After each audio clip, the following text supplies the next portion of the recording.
മറ്റൊരു പ്രധാനപ്പെട്ട വാർത്തയിലേക്കാണ്. കുന്നംകുളം പോലീസിനെതിരെ വീണ്ടും മർദ്ദന പരാതി.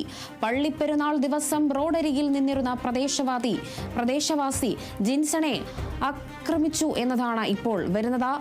ഒരു കാരണവുമില്ലാതെ മർദ്ദിച്ചു എന്നതാണ് ആരോപണം. കഴിഞ്ഞ ദിവസം പോലീസ് CPM പ്രവർത്തകരെ മർദ്ദിച്ചതായും ആരോപണം ഉന്നയിച്ചിരുന്നു. ഒക്ടോബർ 25-ന് പെരുന്നാൾ ദിവസം റോഡരികിൽ നിന്നിരുന്ന തന്നെയും സുഹൃത്തുക്കളെയും SI വൈശാഖിന്റെ നേതൃത്വത്തിൽ അകാരണമായി മർദ്ദിച്ചു എന്നതാണ് ജിൻസണിന്റെ പരാതി. മർദ്ദിക്കുന്നത് ചോദ്യം ചെയ്തതോടെ ലാത്തികൊണ്ട് കുത്തി കസ്റ്റഡിയിലെടുക്കാൻ ജീപ്പിൽ കയറ്റി. നാട്ടുകാർ ചുറ്റും കൂടി പോലീസിനെ ചോദ്യം ചെയ്തതോടെ ജീപ്പിൽ നിന്ന് ഇറക്കി വിടുകയായിരുന്നു. നിയമ നടപടികളായി മുന്നോട്ടു പോകുമെന്ന് ജിൻസൺ വ്യക്തമാക്കി.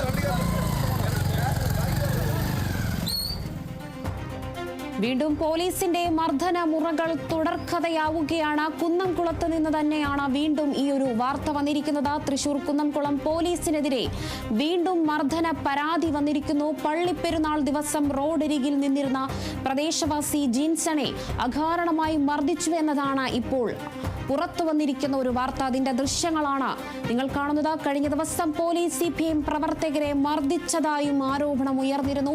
ഒക്ടോബർ 25-ന് പെരുന്നാൾ ദിവസം റോഡരികിൽ നിന്നിരുന്ന ജിൻസണിനെയും സുഹൃത്തിനെയും SI വൈശാഖിന്റെ നേതൃത്വത്തിൽ അകാരണമായി മർദ്ദിച്ചു എന്നതാണ് ജിൻസണിന്റെ പരാതി.